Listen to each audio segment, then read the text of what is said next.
Welcome to our Name Tags Chat podcast today. I am super excited to be joined by Ezra Frech. Ezra, this is a story that's kind of going to blow you away. You had your first, a congenital limb deficiency, and you had your first prosthetic when you were 11 months old. Is that right? Yeah, that's right. That's correct. Yeah. 11 months old, and you had your first running leg when you were 4 years old. Yeah, when I was 4, I got my first running leg. Yeah. And we'll talk about like what a running leg is. But at 14 in 2019, were you 14 still in 2019? You had a pretty big year in 2019, right? Yeah, that was a big year. I mean, I'd imagine when you're so young and you're coming up, like every year is a big year, but this is really a big year. So named to the U.S. Paralympic Track and Field team, to the World Junior Athletics team, and won 3 medals there, a gold and 2 bronzes, to the Pan American Games, where you won 2 medals, and then also so World Juniors, and then actually World Championships as well. So the Athletic World Championships in 2019. So 2019, for those of you, because it seems like time has sort of stood still right now. Like it's totally changed. 2019 was leading right into 2020, which is Tokyo, leading into those games. This is absolutely mind-boggling. You're supposed to be potentially the youngest athlete, the youngest male athlete on a summer athletics Paralympic. What was the stipulation going to be? What were you hoping for? And you hadn't been named to the team yet, right? The Paralympic team for Tokyo, or had you? Yeah, they haven't named the team yet. If the games would have been last summer, like they were planning to be, I would have potentially been the youngest track athlete for sure. I'm not sure about the other sports. I don't know what ages their athletes were, but I was planning on being on track to be the youngest athlete on the track team. And I think I still might end up being the youngest on the track team. But who knows? I mean, I'm just, yeah. So I don't really know what's going to look like and if I'll still be the youngest or not, but it'll be cool to just go. I'll still be young, but just, I don't know if it'll be the youngest, but it's all right. So you're 15 right now, but you'll still be 15 in 2021, right? Or when? No, your birthday's in May, right? Is that right? Or 16. I'll be 16 in 2021. You'll be 16 in 2021. And what are your 3 events? We've got to get you to describe your 3 events and how you do it, because one of the things I want you to get to is why in the long jump you jump with your prosthetic foot, whereas in the high jump you don't. So please describe your 3 events, and then we'll get to the intricacies of those events. Yeah, for sure. I do the 100 meter, I do the long jump, and I do the high jump. So those are the 3 events that I do. Kind of cool. I pretty much picked the most fun events that you could possibly. I'm just jumping high, jumping far, and a short sprint. So it's possibly the 3 most fun events in track and field, thankfully. But yeah, so back to what you said, like I long jump, I jump off of the prosthetic, off of the blade. And then high jump, I jump off of my sound leg. I don't jump off the prosthetic for that. And that's partially just because the blade is really good for creating forward motion. And I'm already bringing so much speed in the long jump approach that when I hit the blade, it allows me to go really far this way. But the blade isn't great for going really high straight up, like in the high jump when you're having to jump directly up. So it's definitely like playing around with it and trying different things, but I did end up, deciding that I think it's better to long jump off the blade and high jump off of my sound leg. Yeah. Because a fair amount of people long jump off of their blade, right? Well, and basically every long jumper in the Paralympic system long jumps off their blade. Yeah. How does that work? Because back when Oscar Pistorius was trying to run in the Olympics, there was the question about, could you get the same kind of energy or possibly more energy from your prosthetic leg, from the blade? And they determined, a lot of people said that you can't get that same energy out of the foot. But then why would you jump off of them? I mean, you said that it projects you out further, but it seems like that your true leg might have more power if that were the case, right? So what's the difference? Why did you choose to do that? I think I had a lot of influence from the community talking about, because also I only have one knee, and if I'm pounding on it a lot in long jump, and then I'm sprinting on it, and then I'm going to high jump on that same one. In high jump, I think I'm doing like a little jog, and then I take the jump. But long jump, you're running full speed, and to be doing jumps over and over and over again on my right leg, my sound leg, it could be a big risk of injury, especially since I'm high jumping and I'm long jumping and I'm sprinting. And then as well, the blade is really great for long jump, just because I was saying it pushes you a lot farther forward than it does necessarily up. So that's why people use it for sprinting and long jumping. And then all the guys in the community are like, dude, you gotta work on jumping off the blade, because it decreases the load on your sound leg, lower risk of injury, all that sort of stuff. And as well, I mean, it's great. And it's definitely something it's difficult to learn too, because you're thinking about, you're jumping off of something that you can't really feel. So you don't know where it is in space. And so it's difficult, but yeah, it did end up working out. And a lot of the top guys are using it. So it's the feel, but it's also the timing too, right? Because you need to hit the board on the long jump. And when I was younger, I jumped off my right leg. I would just sort of run and do it for fun. But once I got serious, all the guys were like, I think it's time you try out the blade. I think it's time. And I was like, okay. And then, I started becoming more comfortable on the left side and realized it was probably more beneficial for me to switch. So that's when I switched, basically when I sort of began to take track more seriously, if that makes sense. Yeah. It was probably the beginning of the 2018 season. And when I started realizing that, I maybe had a chance to make the team the next year, and I started jumping off the blade. Can you tell people, so you did mention that you only have one knee. So you're in the T63 class, which is one above the knee amputation. Yeah, your information. Wow. Supposed to know this, right? This is what's going on. But you're competing against other people in a similar situation, right? So other people who have an above the knee amputation. What are your distances? What are your heights? And what are your times? So you have 3 events. So long jump, how far are you jumping? Last time I competed, which was a while ago, because of the pandemic and everything, I was jumping around 18, 19 feet. I'm looking to get close to 20, hopefully into 21, 22 as this next season approaches.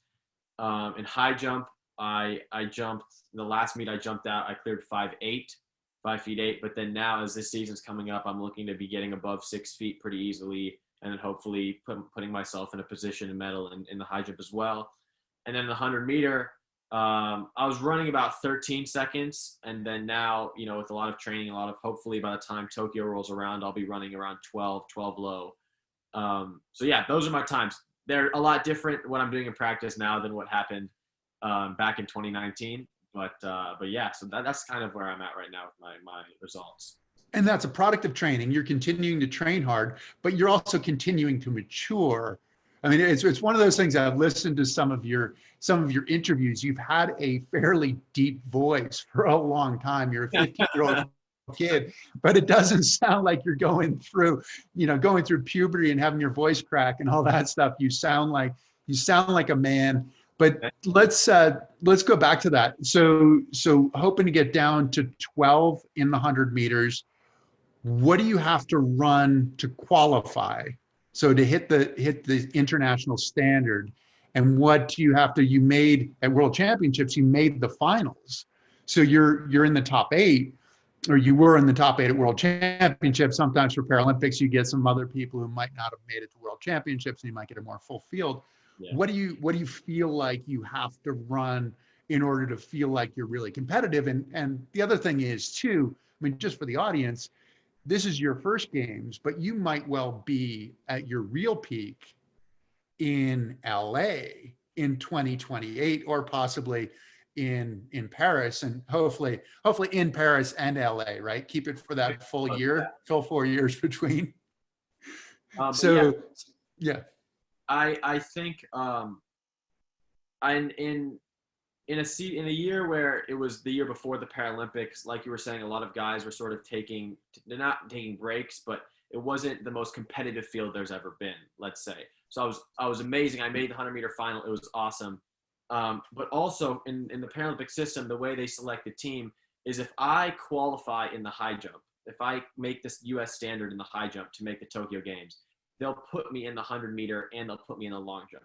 So what happened in 2019 was I made the standard in the high jump. I didn't make it in the other two events, but they still put me in it because I was still competitive enough to compete with the guys at that level. So assuming I am still able to make the standard in the high jump in 2021, then I will be put in the other events. Or if I'm making the long jump, they'll still put me in the high jump and the 100-meter if I'm still somewhat competitive compared to the other guys. And that would be great, to just go no matter what. But I obviously want to make the standard in all three. And to be competitive in the 100-meter, I do need to be running 12 lows and 12.2, 12.3, because those guys at World Championships, the gold medal was 12.45. And I know I'm capable of running really fast. Who knows if that's fast enough to medal? I hope it is, and I hope it's fast enough to be competitive with those guys who are 25, 23, and basically way bigger than me and look way scarier. But we'll see what happens. So that's about where I need to be. Yeah. Do they know how old you are when you're stepping up to the line? Are they giving you a hard time? Like, oh, hey, watch out, don't swear or anything. We've got a kid here. I was sort of not to say I wasn't taken seriously, because I was, but I was sort of like the future. I was like the next little guy. And so when I was there, I was talking to all of them, just trying to gain as much knowledge, and everyone's so sweet and everyone's so nice. And so, there's a few guys who are a little bit more chippy, but we don't have to talk about them, but everyone's pretty nice most of the time. So I was able to talk to a lot of the guys, and they were all, helping me out with advice and this and that. So it was really a great environment, but I was more like the little guy, oh, he made that sort of guy. Hopefully it's not like that in 2021, but that's what it was like in 2019. They're treating you as the mascot, but for you, the experience of having been there, having earned your way into the finals, that you've already done that. So that starts changing things. They might look at you, they might look down at you a little bit, but at the same time, it really is, it really is something that I think that they're going to be worried about that experience, because the next time you're going to come in way more comfortable, way more confident. Let's talk through the specific events, because I want to get to kind of your goals as far as what you need to jump and the others. But can you talk us through what you do in a 100? How does a 100 go? What are the technical parts of it? Yeah. The 100-meter is really such a fun race, and it flies by so quick. Long jump and high jump, you're out there for 2 hours. The 100-meter can pass you by like that. And so it's all about just being focused, being attentive, being in the moment. And the 100-meter is the best part of my race has always been my start. And so even at World Championships in the finals, I hadn't really trained as well for the 100-meter as I should have. My stamina wasn't as great. I got winded really early. And so what happened was the race started out. And I was just happy to be there, dude. It was just, but I got out. And the first 20 meters, I was with the big guys. I was with the world record holder. I'm with the gold medalist. I'm in with them. And I was like, okay. And then as the race began, as we got to 30 meters, 40 meters, you could just tell how much stronger, how much faster they were. And they started to pull away. And I just didn't have the stamina to keep up with them. And so the 100-meter, basically for me right now, my goal is, we've changed up a lot of things. We've adjusted my form. But I just want to get out as quick as I can and just try to be ahead of the pack as fast as I'm going out of the start. And then just keep on driving and maintaining that speed throughout the whole race. Because you could have a fast 50, 60 meters. You could be ahead of the pack. But if you can't hold that, the other guys are just maintaining and they're picking up their speed the whole way. And so what happened was I got out pretty quick, and then I sort of died down. And so for me, my mentality is I want to get out and I want to maintain that speed, hopefully become, and continue it throughout the race. So I'm not getting out pretty quick and staying with them and then dying off. But well, it's an interesting thing too, because if you get out quickly, you can change somebody else's race, right? That they see you, they react to you, and they don't do what they're supposed to do. And so it could give you a great opportunity. Is it like able-bodied running. So like the 100 meters able-bodied, one of the biggest parts of it, right? You have your start, you have your drive, your acceleration, all this stuff. But really you're trying from 60 meters on, you're trying not to decelerate. Yeah. Yeah. Is And that the same situation for you? yeah, that's the same situation. And that's what happened in 2019 is because I was just like, I mean, I gave it my best. It was such a surreal experience, and I was so young and all this stuff. But like at 30, 40 meters, and I was really kicking it up. And then by the time I got to like 60, 70, I was just slowing down. And these other guys are maintaining their speed. They're not decelerating at all. And so that's something that we've really had to work on. It's just like my stamina. Like these guys are, so much bigger and stronger than me. Like what can I do to make sure that I don't decelerate halfway through the race? But yes, exactly. It's the same thing with able-bodied running. And the thing is, it's funny that you talk about, your endurance effectively for 100 meters, right? Yeah. Your stamina for 100 meters. What do you have to do? What's the training? I mean, because part of it is your upper body as well, right? It's not just your legs, it's maintaining that form, that strength. What are your objectives? What do you have to work on? What do you have to get stronger at? Yeah, for me, it was just overall, I just wasn't very strong. I'm looking at these guys, like, dude, they're built, they're like shredded. And I was just this like, I mean, I was in shape. I was like able to still be there, and I was able to beat tons of other guys who were also grown and fully, full adults basically. But it was just, I wouldn't say I was in the best shape I possibly could. I wasn't, as strong and as lean, and I didn't have the best. We didn't do a lot of like stamina building, so I wasn't able to keep up with that speed throughout the entire race. And also, it's difficult just to start on a blade, right? I mean, there's so many different factors that play into having a good start and then maintaining that, and the alignment where your blade's hitting at certain points, and if you're pushing off of the back or if you're bouncing off of it, and sometimes you're up. There's so much going on.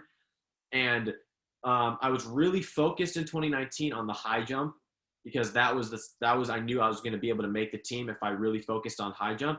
So I didn't put as much time to the 100 meter as I probably should have. And I didn't put as much time to the long jump as I should have, because I was so focused on making the team in the high jump. But those guys were just, ridiculous athletes and full grown men and way stronger than me. And so, this year we're like, okay, let's get to their level. And we didn't really weightlift as much going into 2019. But now we're starting to weightlift more. We're starting to build more muscle. We're starting to really take things differently, because like, if I need to match them if I want to compete with guys that are like 25 and just like, Oh, exactly. But the thing is, this is in some ways, obviously you were there to compete as well as you possibly could, but it was also your introduction to the world. And in some ways it was opening your eyes to, what do I need to do here? I've seen these guys on TV, and it looks entirely different on TV than it does when you're on the track with them. Can we take just a quick step back and just describe what your blade is? We've talked about your running blade. Can you describe what it looks like and how you use it? Yeah, the blade is basically another version of the prosthetic that I use for walking, except it's lighter. And then on the bottom, it has this sort of C shape, just like they call it a cheetah blade, or that's like a nickname for it, because it's curved, like the back leg of a cheetah is also curved. And basically it's just like, it's like a carbon fiber. I wouldn't even call it a spring, but it basically just, allows me to be able to push off of something, and the closest resemblance to the power that I would be getting out of an able-bodied foot and, whole able-bodied leg. So it flexes though, right? So you push into it, that carbon fiber flexes. Presses to an extent, and then yes, it flexes. Yeah. So that's that. So I lift my leg up, and then I bring it right back down, and it'll land, it'll compress a little bit, and then it'll push me onto the next step. But granted, a lot of people think like, oh, you're just running off of a spring, but like, no, if you don't do anything, if you throw it up and I throw it right back down, nothing's going to happen.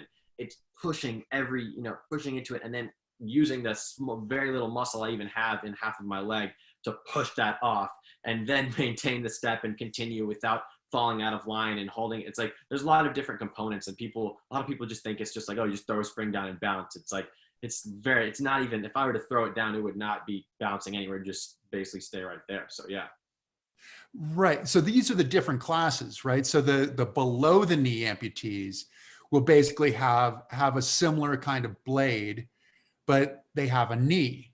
So Yes. you have the blade, and then you have a prosthetic knee. And how does the prosthetic knee work? Because you're trying to go fast. You're trying to make this thing turn over. How do you get the knee to match up with your other leg so that you can stay symmetrical and stay upright and run fast? Yeah, I mean, you're hitting the nail right on the head. It's really difficult, and a lot of people get confused. They think every amputee is the same. Like, no, having a knee makes a big difference because you're basically have more control over the bottom part of your leg. Because I basically have no control over the bottom half of below the knee. I have no control. Someone could be swinging it like that. I can control the top part that will maybe affect what the bottom does, but I don't have specific control over the bottom half of my leg. So the knee is basically designed to be whipped at speeds that are ridiculously fast. So it's able to keep up with my right leg in a sense. But then again, it's so much that goes into even just a normal training day, just because there's so many components. Sometimes, I'm swinging it and it's a little angled out, and then I put it on incorrectly and it's adjusted this way, and then I'm not hitting right, or I'm not extending out. There's so many different components that play into just like a normal running session.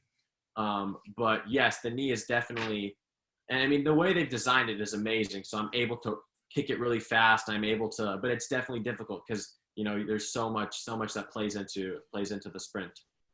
But and it's not just a loose hinge as well. This knee is not just a loose hinge. There is resistance to that knee. So it's not like you just kick it out and it just swings and you hope to land on your foot effectively in the next step. There is certain amounts of tension that can be applied, and you can adjust that so that you have the best feel for where it is, and which is basically the most comfortable. Because if you had a full range knee that was swinging all the way back, you don't necessarily want your knee to be swinging all the way back, hitting the other part of the socket, and then coming all the way back again because you're losing time. So they have some sort of tension so that it almost like comes forward a lot more easy. There's lots of different parts of the knee that you can play around with and adjust the tension here, adjust the tension there, to cater it to how you feel more comfortable, and whichever's the best for the person sprinting. Right, exactly. So you have to tune your knee to work for you and your prosthetic so that you are going straight. I mean, the whole idea, it's 100 meters, right? And it's like you want to go as fast as possible. And if you're going in one direction or another, if you're serpentining down the track, you're just flat out not going to be fast. Has that worked? Have you done a lot of work to tune that, and how much time and how much effort, and is it frustrating? Yeah, I mean, we have a great team at Hanger Clinic who's been there supporting us for a while, and they're amazing. I mean, my dad, everyone who's in my close circle can attest to this. There's been nights we're out there at 10, 11, it's pitch black. We have phone flashlights, we're adjusting things, and then we're running, and then they're like, what did you feel there? I mean, the technology is really the reason I'm able to compete, and the reason all these guys in the community are able to compete on such a high level. But it's a lot of work, it's a lot of stress. I mean, it's just so much going on. We're adjusting the tension here, and then this and that, the flex, and adjusting the height, the angle. There's so much that's going on. We're all these little laser pointers and all these little taking the angles and videos and how does this feel and adjusting the height. There's so much that goes into it. So many late nights, so many hours spent, on the track dialing everything in. They'd have no idea, right? I mean, it's like for a sprinter, 100 meters is one of those things that you think, well, anybody in the world can do it, right? Because anybody can run. There's not much technology. For you, there's a lot more technology, and to work in concert with that technology. You can be as fit as possible, and the technology doesn't work, and you don't have a great race. And so there's just that much more that goes into it. Now, with the long jump, it's a similar kind of deal, right? So you're sprinting on a long jump, and then you have to jump. What are you said your distance is about 18, 19, you're hoping to get to 20 feet. What is the qualifying standard? Because for those people who don't know, there is a Paralympic qualifying standard, there's an A standard, there's a B standard.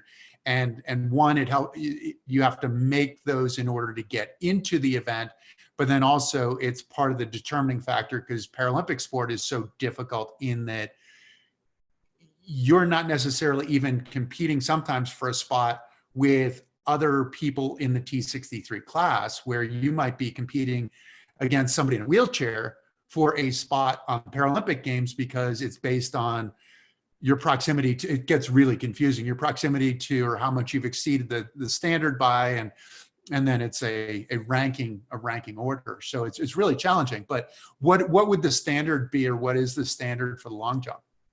Yeah, the standard for the long jump is really far. It's like if most people, I mean, the way they pick the team is whoever has the highest percentage of the A standard, the top 60 people go. And so the long jump A standard, because the guys are long jumping ridiculous and doing things that have never been done before in a prosthetic, the long jump A standard I would say is probably like 24 feet, 25, around there. It's far.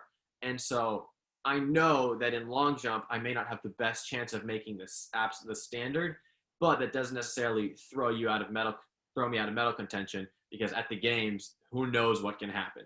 And so I want to be jumping around 21, 22. I mean, who really knows what's going to happen? I'm definitely confident in my ability that I can go farther, and more things we can dial in. I can get stronger. I can get faster.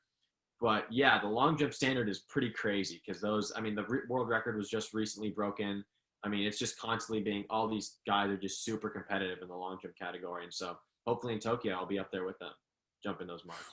Right. And you're a bit of a wild card in a lot of ways, just because who knows, as you continue to mature, you can have some huge gains that these guys who are adults just can't even fathom having those kinds of gains. So your main event is the high jump, though. This is the one where you've had the most success thus far. And you said that you're hoping to jump 6 feet. So 6 feet is pretty amazing, really. I mean, you look at 6 feet and you're 5'11", so you are jumping an inch over your head. Yeah. That's the plan. Hopefully I'll be going, well above 6 feet, but for right now, 6 feet is 6 feet is something that's, and it's pretty crazy to look at, because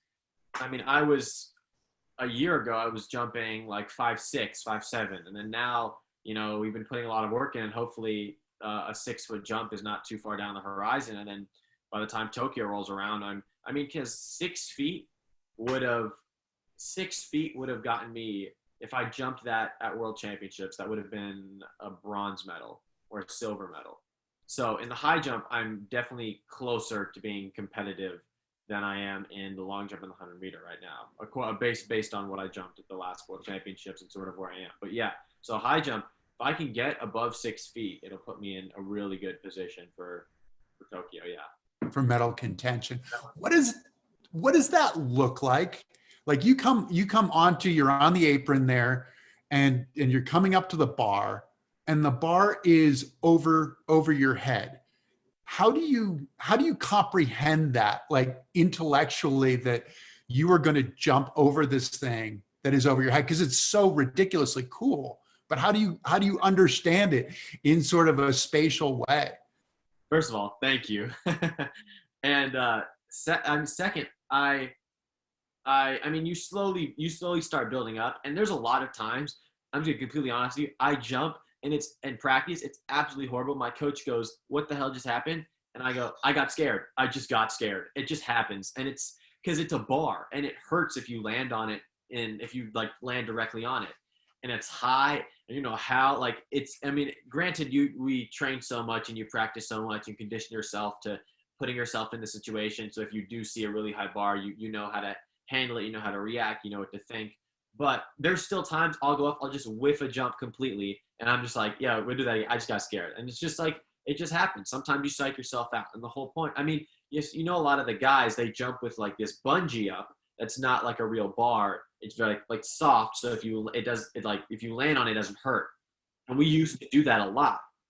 But we realized when I would get to competition, I would get so freaked out about an actual bar, it would throw me off. And so now we haven't used that in 7 months. We just don't use that anymore because we know the effect it has when I get to competition. I'm going to be more timid, looking at a bar. So it's just conditioning yourself to not being afraid of those heights. And also when I'm jumping, and I'm bending down a little bit, so the bar looks even higher. So it just adds another component of just being. I just jump and hope that I get over it. Well, that is. I mean, it's got to be intimidating, but it's also that's got to be the cool part too. I mean, I would imagine that the cool part is looking at this and saying, because there can't be that many people in the world who are jumping over 6 feet. I mean, it's not a huge number. It's not a tiny number, but it's probably not a gigantic number of people. And to be one of those people has to be really cool. Yeah, it is. It is really cool. And 6 feet is, I want to be the most short-term goal to be surpassed. I want to be, hopefully in one of the first people with an above the knee amputation to be jumping 7 feet. There's no who knows what could happen. Who knows what could end up happening in LA and Paris and all that stuff. So 6 feet right now is a pretty big number for me, just because it's something I've always wanted to clear 6 feet and be competitive with all these guys. But yeah, definitely. I mean, it's cool to think about that there's not even that many able-bodied people that can do that. And I mean, yeah, it's cool to think about. Yeah. Is that sort of the height when you feel like you're kind of legit? It's kind of like going into the weight room in some ways when you finally put 2 plates on the bench press and you're doing 225. It's like, okay, like you're legit. You're not just playing around now. Is 6 feet that kind of demarcation line in the high jump? For me, I hold myself to higher standards than probably the majority of the people who are out there competing on the international circuit. I know for a lot of the other guys, I mean, there's a lot of guys out there who I'm competing against who haven't ever cleared 6 feet. I mean, granted, it's 1.83 meters for them because they use the metric system and we're weird in the US. But yeah, so the majority of the guys don't really clear 6 feet that often or haven't cleared it before. And so I would say for me, it's definitely when I know when I'm hitting 6 feet consistently, when I'm getting those heights, that I'm in a great position to medal in Tokyo. And that's really all. But who knows what can happen in Tokyo? We could end up jumping 5'10", or I could jump 5'8" and somehow medal. I could jump 6'3". Whatever happens on the day is completely unexpected. And so, but yeah, definitely for me, I would say hitting 6 feet is going to be a point okay, now you're in medal conversation. Before, you're just sort of like this, you're there, you're sort of the future, you're sort of, you're clearing 6 feet, you're in medal contention, which is something that not a lot of people can ever say they've had the opportunity to do so. And you're doing that, that's when I'm like, okay, now that's for real, if that makes sense. Yeah. To back up first, what's the world record for your class for T63? 6'3" right now. 6'3". Okay. And you've been doing some training. I was checking out a video that you have on your Instagram where you were doing a box jump. And so you got up on top of a 54-inch box. So what's that? That's 4.5 feet, right? Yeah. And then you were really close to getting up onto a 60-inch box, to jumping up and landing on a 60-inch box. So Yeah. this is pretty incredible. I mean, to watch it is just so cool. And you're bouncing and you just have the one leg, you have your prosthetic off, then you're bouncing in. What's the objective when you're trying to get up there? What are you teaching your body? Yeah, for sure. I think, we really started doing these box jumps once the pandemic hit. And I wasn't really able to high jump because, there was the place where I usually jump, my school, that was closed down. And UCLA, we weren't able to really high jump there. And so I was not able to really get a lot of the high jumping in that I usually had been before. So we went to this one gym, let us train there, and we started doing these box jumps. So we just started going up and up and up. And because the higher I'm box jumping, basically is just showing the higher I'm able to jump, the higher I'm able to get my body in the air, which is something, you know, which is directly applies to high jump, directly correlates to any sort of track and field thing, just being the most explosive up off the ground. And so, I mean, I just sort of almost like fell in love with just like box jumping and jumping as high as you can, because it's also an art. I mean, there's a lot of technique that involved with crunching your body into the position to be able to lift your feet that high. But objectively, it's basically I want to get as high up in the air as I can. Because if you think about it, if I can land on a 5-foot box with my foot on a 5-foot box, that means my upper body is really close to or above 6 feet, which means if I can get my upper body to 6 feet in a position, then I can be able to high jump over 6 feet. So it's all just about getting as high up in the air as I can, so that when I do at a high jump, which I have been recently, I've been, you know, jumping occasionally, it's really translated. I'm jumping higher than I ever have because of the box jumps we've done.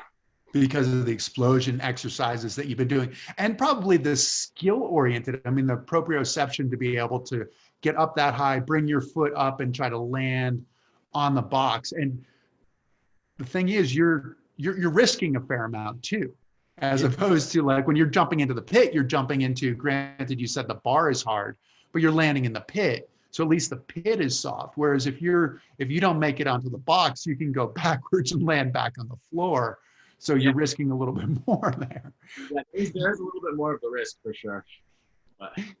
Now you were doing it and you posted that you were doing it barefoot. And you asked, why are you doing it barefoot? I don't know why you're doing it barefoot. So I'm going to ask you, why were you doing it barefoot?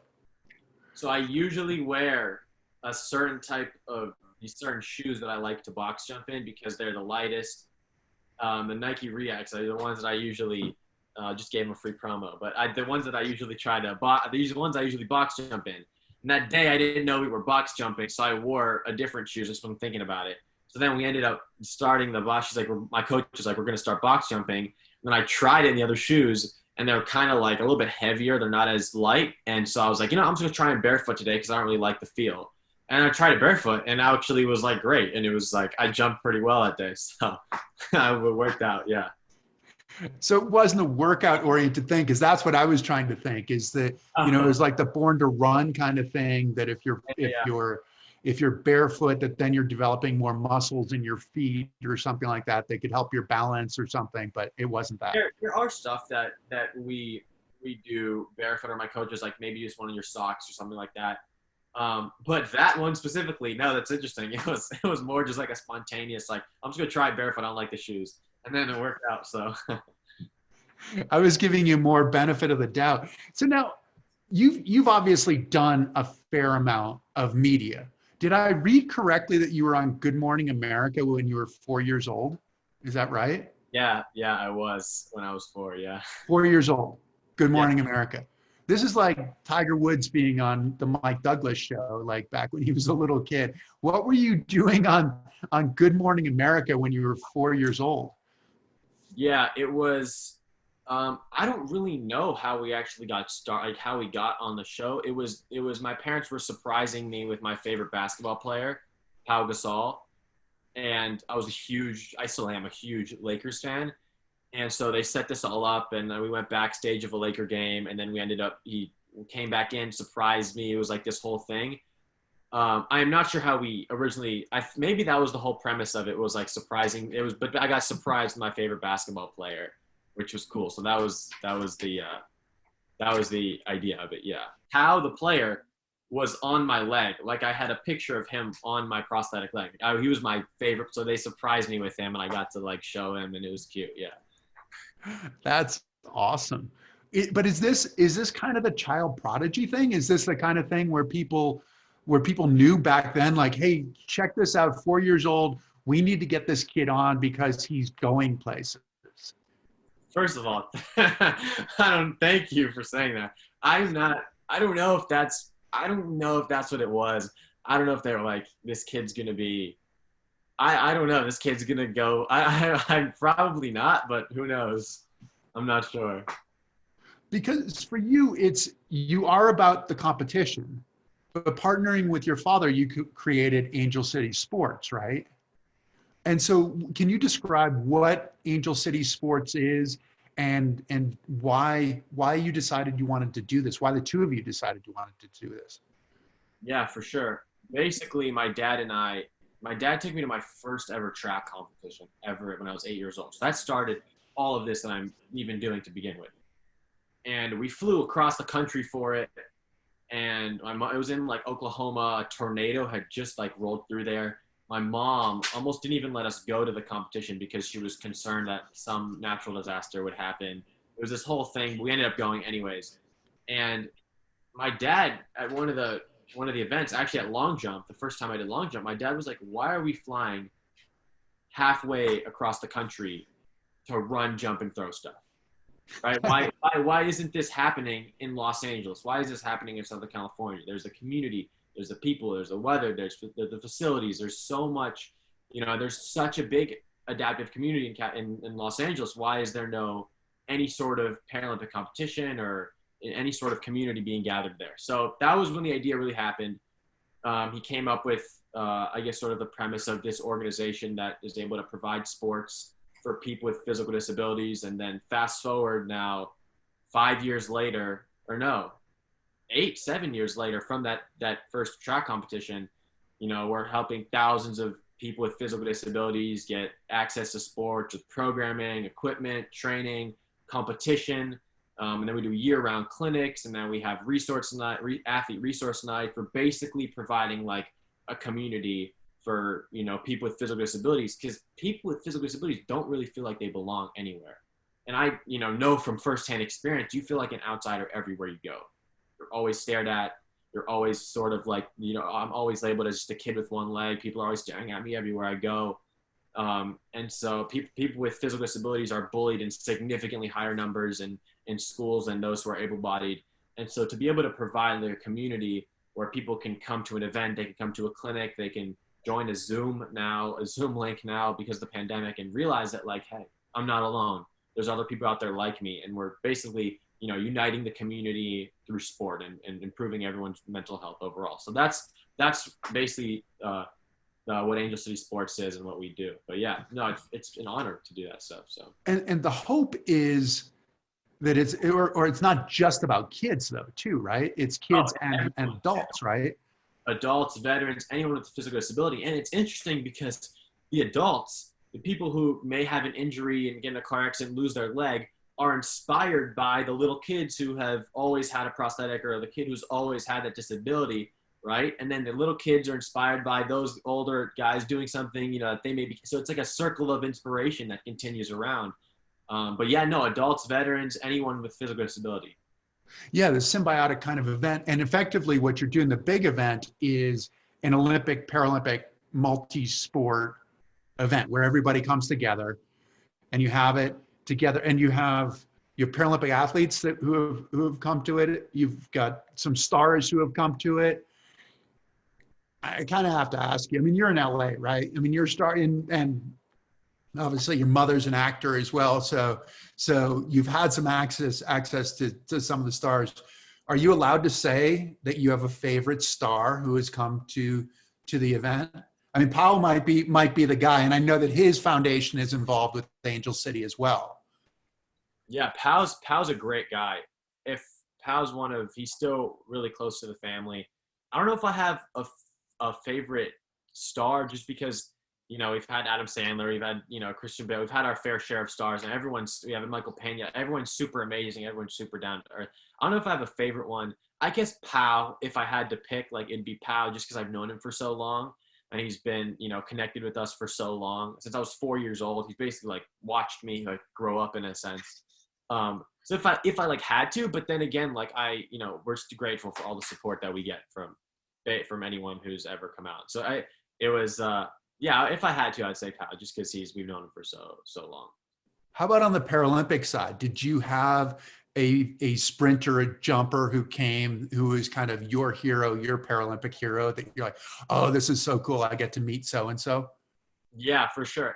The cool thing about the Paralympic community is everybody is so close and so tight-knit that a lot of the guys who were my hero or my inspiration or the guy that I watched are also really close to us, and we knew pretty well or have met before.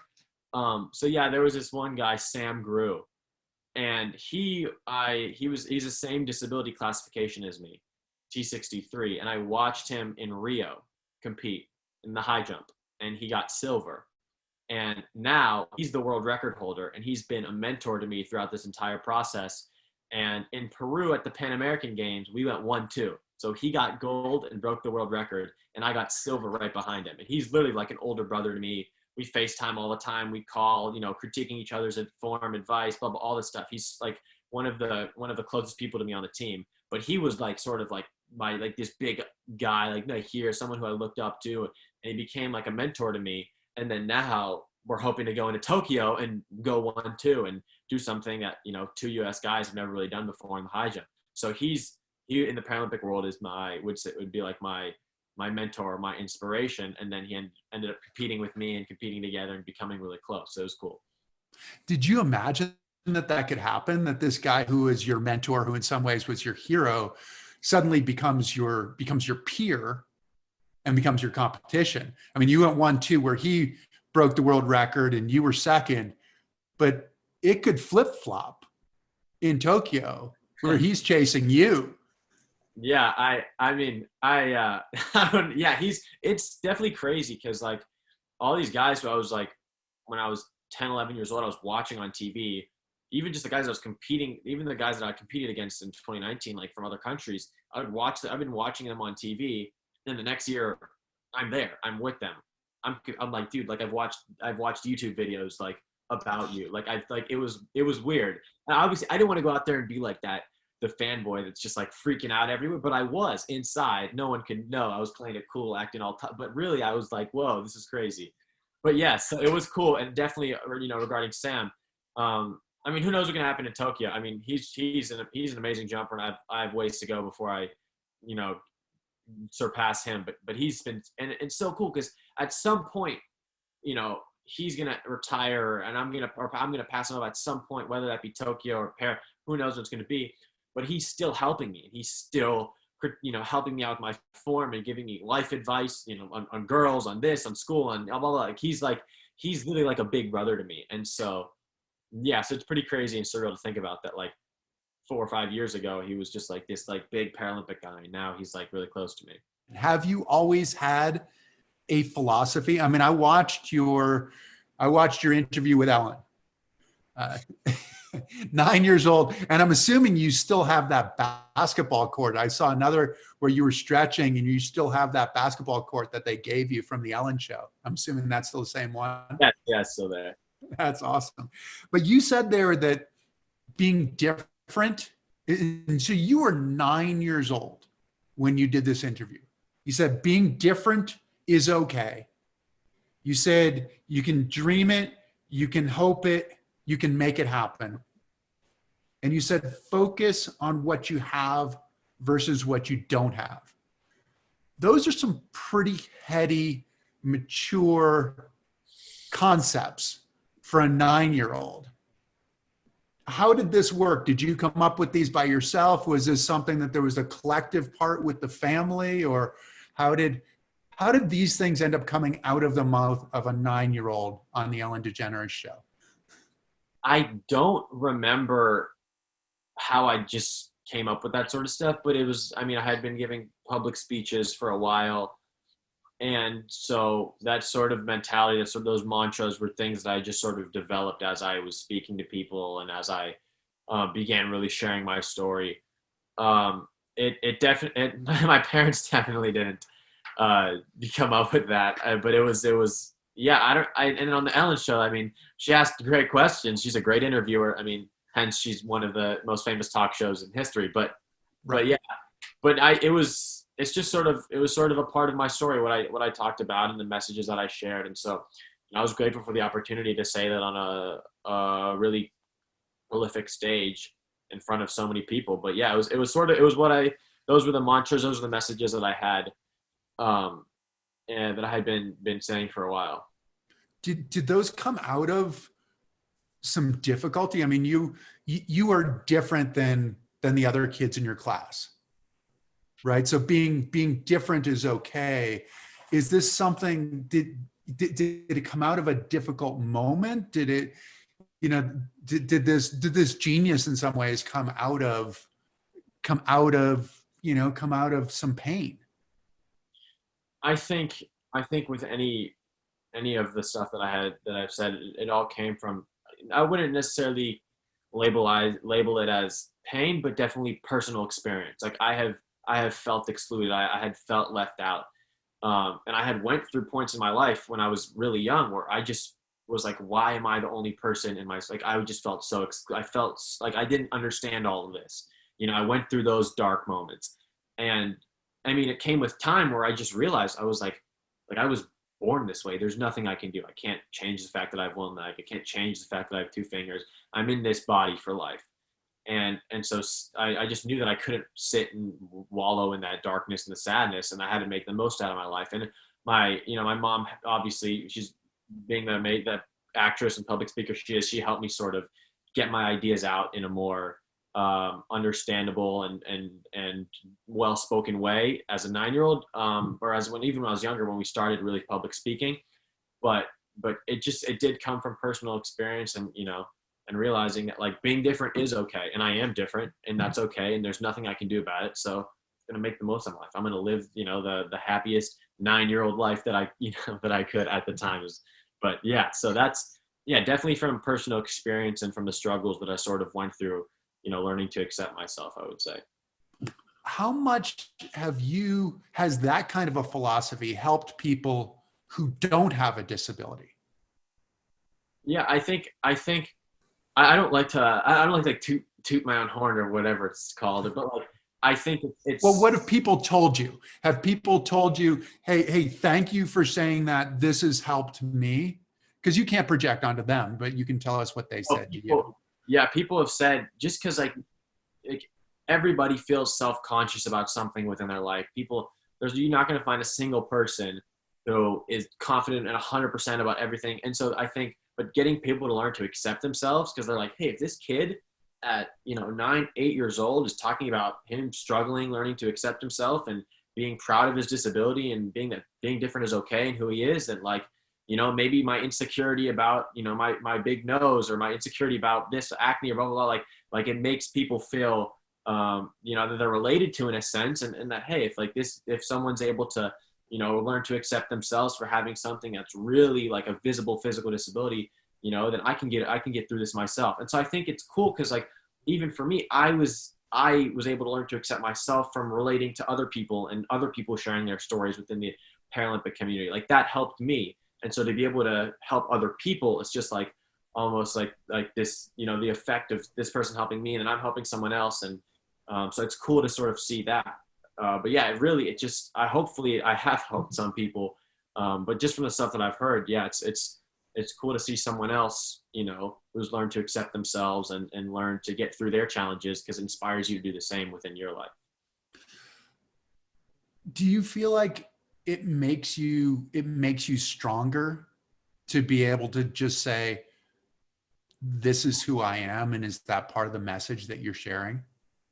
Yeah, 100%. My mom always taught me when I was growing up to just walk around with my chest out, like walk into the room and act like you own the place, like have so much confidence within yourself. Like, because when I was younger, like I was self-conscious about my leg. I was hide my hand, and I was all this sort of like, because it's difficult when you're like the only one of your friends who has a prosthetic leg, and everywhere I'm going, there's people like staring and pointing fingers and whispering. But once I learned to just like own it, and I was just like, yo, who cares? Go stare at me. Go ahead, stare at me. Like, I don't care. You know what I mean? Once I had that sort of like this is who I am mentality, like, what am I going to do? So that's when I really began to learn to accept myself and not sort of sit in that pity circle of like, oh, why me? You know what I mean? That's when it really sort of, the shift occurred. When you honed in on who you were going to be and didn't have to worry about showing up and performing for other people. Because being a teenager is hard. I mean, just flat out being a teenager, people, why are you staring at me? Stop staring at me. Sports were a big part of it for you though, weren't they?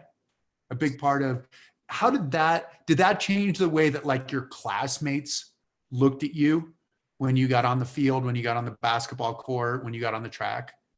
I think sports is the reason or one of the reasons that I'm able to be confident in who I am today and be able to, speak about this and, spread awareness. Because, dude, sports has played such a huge impact on me. Because growing up, sports was everything.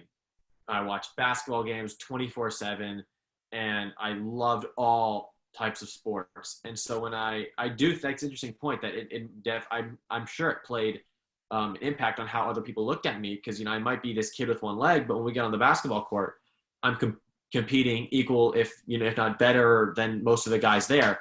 So it almost created they're like, oh wow, this kid, he is pretty normal. He's going out here and scoring points and doing all this stuff. So I think, and also sports has just such an impact on me psychologically, right? Because when I'm playing basketball, when I'm sprinting, when I'm high jumping, like I'm taken away from everything that's going on. I'm taken away from, the fact that I'm always stared at, underestimated. I'm in like this zone where I'm not worried about my disability. I'm just focused on the sport. And it almost created like a level playing field for me where I was just one of the guys. I was just one of the guys over there. I wasn't like labeled as like the kid with one leg. I was like, he's playing basketball, he's scoring, he's doing everything like all the other classmates. So for sure, I completely agree with that. But you weren't exactly one of the guys though. I mean, like you were the point guard on the basketball team. You were the quarterback. You were the guy running it. So you went from being the guy who was sort of excluded, this guy with a prosthetic leg, to the guy who was in charge. Did that shift the dynamic? Are your friends looking at you going, oh, okay, like we got to talk to this guy. Like he's got to teach us. I think that's an interesting way to put it. I always sort of defined myself as like an athlete when I was younger, not necessarily like a kid with disability. And because I was playing sports and because I was able to be, I guess, naturally somewhat gifted at a few of sports and the stuff that we played, I think it did create a lot of common ground between me and my friends. And I just wasn't, as I got older, I just wasn't the kid with a disability at the school. Like I wasn't labeled as that kid. I was just, I became, a lot of the kids in my grade, they just began to look past my disability as they should, but it was just, it became easier for them to look past disability and see me for who I am when I had such common ground with everyone. And I became sort of like a little bit known around the school for being athletically good at certain things. So it definitely created a better case for me to become, friends with a lot more of the guys. But yeah, I definitely think that. Do you feel that responsibility when you step into a different arena? When you leave the sports world people know where you are, you have a resume. When you step into something else, do you feel a responsibility to get people to see beyond the prosthetic leg, or do you just kind of just show up as you are?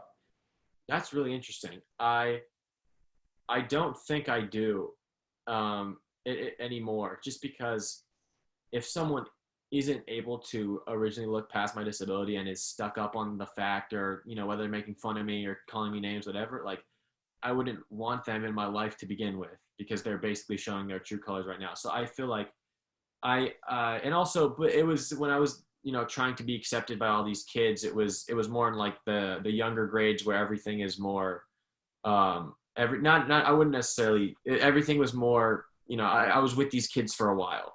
I was going to be with these kids for the next 5 to 10 years. And so I felt like more of a responsibility and more of a need to sort of fit in and become one of the guys. When in reality, like if I'm stepping into meeting new kids, or if I were to like transfer schools and go meet new people, I wouldn't feel the need to have to find that common ground and to sort of prove myself as not the kid with disability, just because I really don't care what they think at this point. And I've become so confident within myself and, accepted of who I am, that like someone can't see past my disability. I don't want you in my life to begin with. That's not a positive influence around me.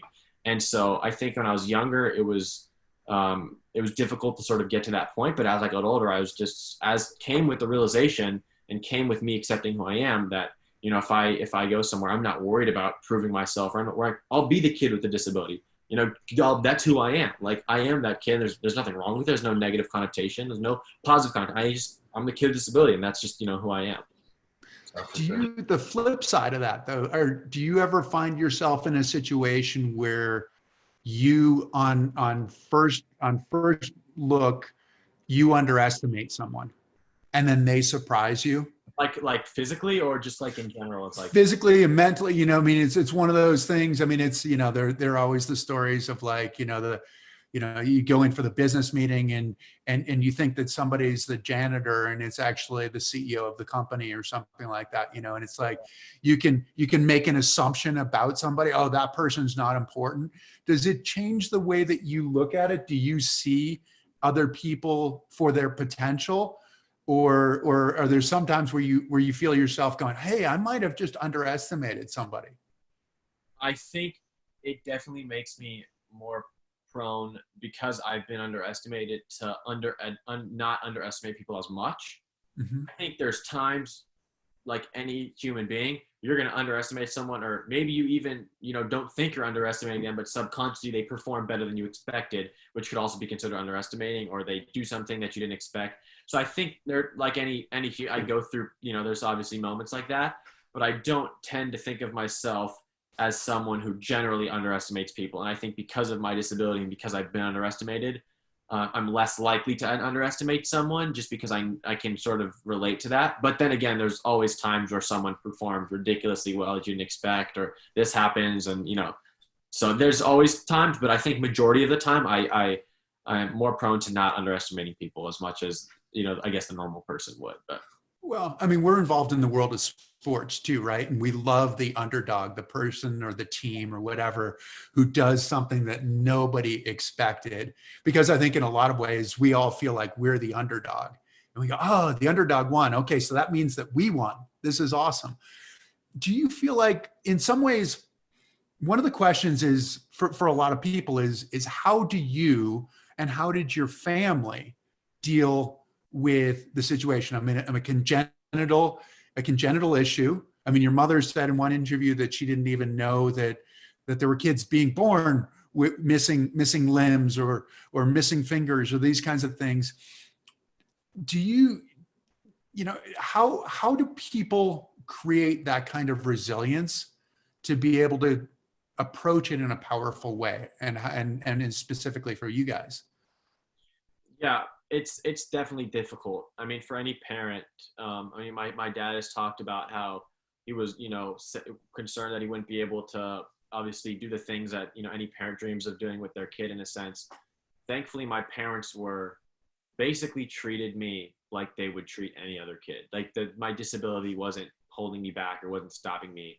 And which is part of the reason that I sort of grew up with the mentality that my disability isn't going to hold me back. And that's why they did put me in recreational sports, and they did put me in soccer and basketball. And when I was younger and I got my first prosthetic, they did teach, practice walking around the couches and knocking off, little towers that they would build, and they would with any other kid. And so almost instilling that resiliency in me when I was younger allowed. And you're the oldest, right? I'm the oldest. Yeah, I'm the Oldest of three? Three. Okay.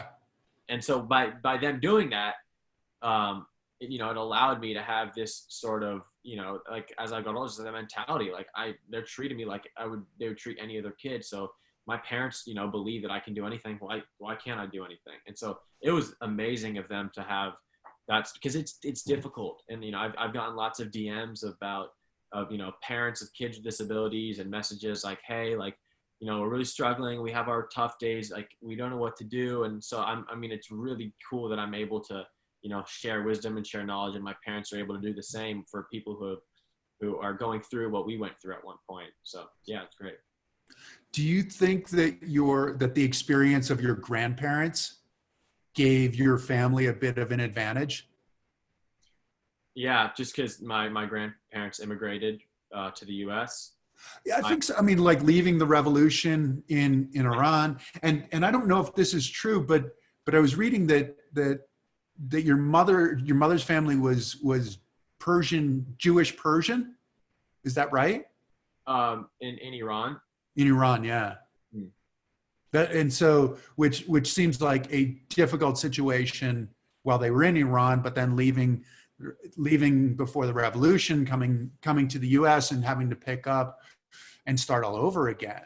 It was definitely difficult. And I think the resilience of my grandparents and just them moving, because you think about it, moving to a whole new country, starting with absolutely nothing, that's hard. That's difficult to do.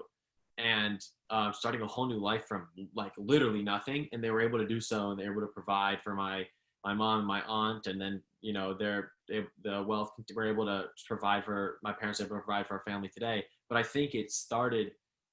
It definitely, my mom, she could probably attest to this, just as much as I can, that knowing that your parents went through so much to provide you with such an amazing life, and the resilience that they went through, that it made sense why my mom sort of treated me that way, and with similar resilience that my grandparents had experienced when they immigrated to the U.S. So yeah, for sure.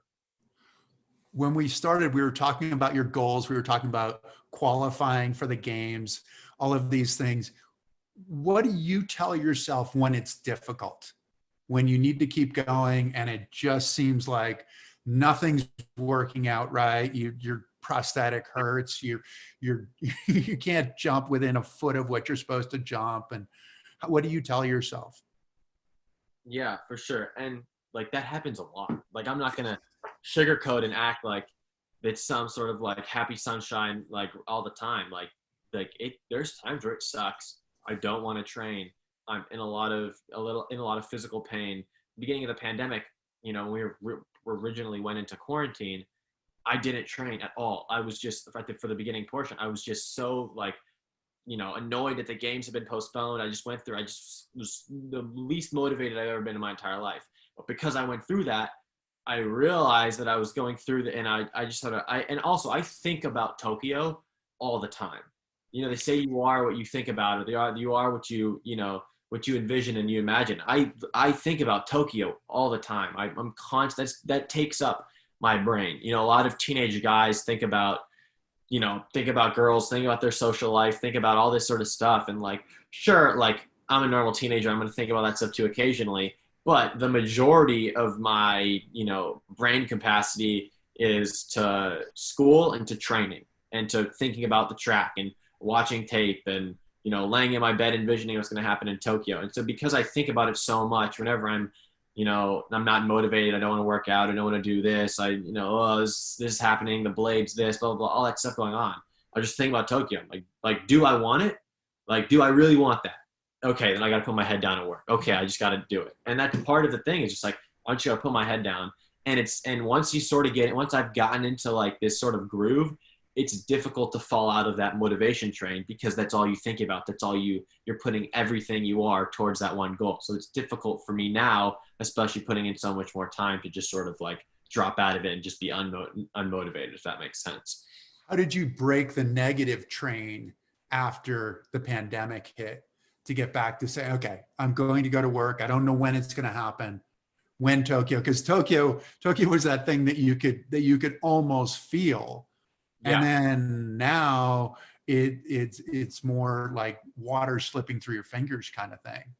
Yeah, when it was, I did go through that all like super sad and all this stuff, but it wasn't really until I saw other guys working out too. I saw other guys because my competition training, and it pissed me off. I was like, okay, I'm working out now. And then the other thing was that I just felt so like I was way sadder than I usually am. I just felt gross. I just felt like wasn't taking care of myself, and I just didn't want to feel like that. And the more I thought about Tokyo, I was like, I have a chance if some of these guys are working, but if I can really push and I can really put in more time here, by the time it rolls around, there's a chance of the games happening. Because by that time we hadn't known that it was actually we didn't really know what it was gonna look like. But that's when I was like, I got to push through this and get through the pandemic, and then I'll be in the straightaway, heading into Tokyo. And so definitely seeing the other guys though, that was definitely a big part. I was like, okay, if they're working, I'll just work harder now. Simple. That was what it was like. But part of it was the feeling you said that you didn't feel good. You didn't feel good about yourself without the work. How do you look at your goals? Because you're hitting on something that's really important, right? Is in terms of the work that you put in versus sort of the expectations that you have. What's your perspective on how you approach what you expect from yourself when you can say, hey, I really did exactly what I wanted to do? The one sort of not mantra, but I would say thought process that I sort of like live by right now as far as training goes is I want to walk off the track in Tokyo for the last time knowing I have no regrets. If I have, it will haunt me till the day I die if I know I walked off Tokyo with any last thing I could have, any last effort I could have given, any last adjustment we could have made, any last, morning I could have woken up and trained. I know it will haunt me until the day I die if I don't give every single thing that I have. And so because I know that I love this sport and I will give up anything to compete at that level. Because honestly, it's a lot of sacrifices for me. Like everyone puts in work and everyone puts in hard work, and all these guys are competing and putting in all these crazy amounts of work. But for me right now, like all the hard work, the physical aspect is not, I wouldn't say easy, but it's the fun part. The difficult part is the sacrifices. The difficult part is not going out with my friends and, getting a good night of sleep one night, or, staying up late doing homework because I had just been training before, or they're not going and eating ice cream and, eating all this unhealthy stuff. And it's all those little things, all the sacrifices that I'm having to make in order, because I know that I'll regret it so much if I don't give it everything I have because how much I want. If that makes any, that's where my head's at. And that's sort of what I live by, is like, I want to have no regrets, like not a single regret that I could have done differently. But that's what you're talking about. Because in some ways, when you first started talking, it sounded like you're talking about the 2 weeks of the Paralympics, but you're talking about every single day that you're bringing is there a trigger? Is there something that gets you into that sense of thinking to say, okay, this is it. I have to seize the day. I have to be my best. I have to get a little bit better today. Or is it something that you're just so captivated by Tokyo that it just happens naturally? I've been thinking about Tokyo since I was 10 years old, since I was, so I wouldn't even consider it something I flip on. It's just how I am throughout the day. Every decision that I make, I know is going to have some sort of impact on how I feel, which is going to have some sort of impact on how I train, which is going to have some sort of impact on how I train the next day and leading up to Tokyo. So I think it comes somewhat naturally for me, which I'm really grateful for. It's just like, I care too much to screw this opportunity up. So that's part of, I could say it comes naturally. I do like think about it a lot. So the more I think about it, the more I get like amped up about it. But yeah, I think that's where it comes from, just like throughout the day naturally. Interesting. Okay. It's funny. I wrote down a quote that I kind of liked this past week. It's a Rudyard Kipling quote. And he said, if you can meet triumph and disaster and treat those imposters just the same. It's part of a poem called If. And in some ways, what that makes me think for you is Tokyo's been it. Like Tokyo's been it for 10 years, which in some ways is like your conscious life, like your independent life. Maybe you were kind of independent by the time you were 10 years old. I mean, you seem pretty articulate and on the ball when you were 9 years old talking to Ellen, but this is a big chunk of your life from 10 to 16. How do you look at, because the thing is, there is the sense of triumph and disaster in a place like Tokyo. You get and you build and you build and you build. What do you do next? What do you do after that? And how do you rekindle that? Have you considered that, or is it just simply that's the finish line? That's a great question. By no means do I necessarily think that Tokyo would be the finish line, because I know I have a longer career in track and field. You hear a lot about the athletes with post-games depression because they feel like their livelihood, everything they've cared about is just done. It's over. And I'm pretty sure I'll have some of that. Like, I'm pretty certain I'll have some sort of post-games depression in a sense. But I think that's part of the process for me. Part of the thing is like who knows what can happen in Tokyo. Like, I could go out there and, I could medal in all three of my events. I could medal in none of them. I could medal in who knows what's going to happen. But everything I'm doing, I could, if I know that I gave it 100% and I know that I have no regrets, even if I don't medal, but I'm walking off the track with no regrets, I'll be satisfied, if that makes sense. I know that I gave it everything I can. So whether that's 3 medals, whether that's 1 medal, whether that's 2 medals, and I'm fairly confident, and I'm very certain that I'll go out there and I'll, medal, and I'll do what I'm planning on doing.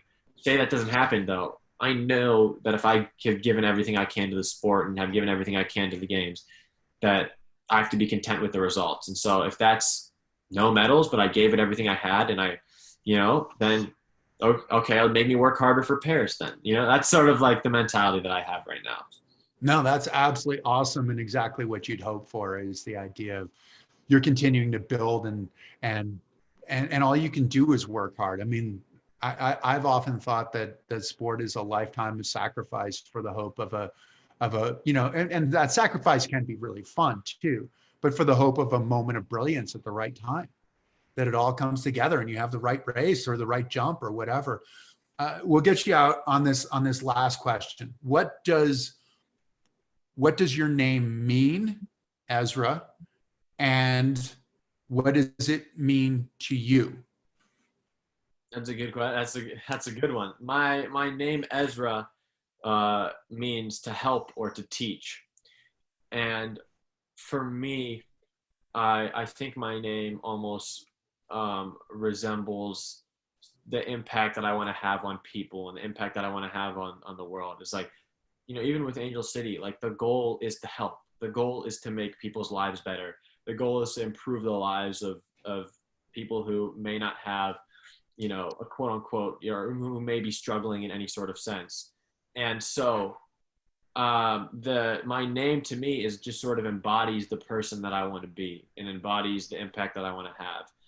And so it's definitely difficult, to run a $1 million organization like my dad does. And, so hopefully at some point I'll be running Angel City, and I know it'll be difficult. I know it'll, there's tons of challenges that come along with this, but having my name is almost like a constant reminder of who I am, of what I want to achieve, the person that I want to be. I want to be the helper. I want to be the teacher. I want to be the person that impacts other people and makes their lives better and brings them along with him. And so if I'm able to do that, I'm able to have a constant reminder, which is my name, as that 24/7.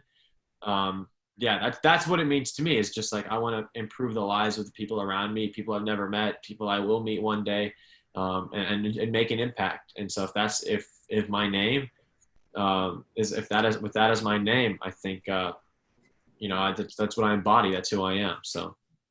Does it remind you each time you say your name or each time you write your name? It definitely reminds me to an extent at certain times. I'm gonna be honest, I don't think every time I write my name, I'm not just like, oh, You're not constantly in that place, no.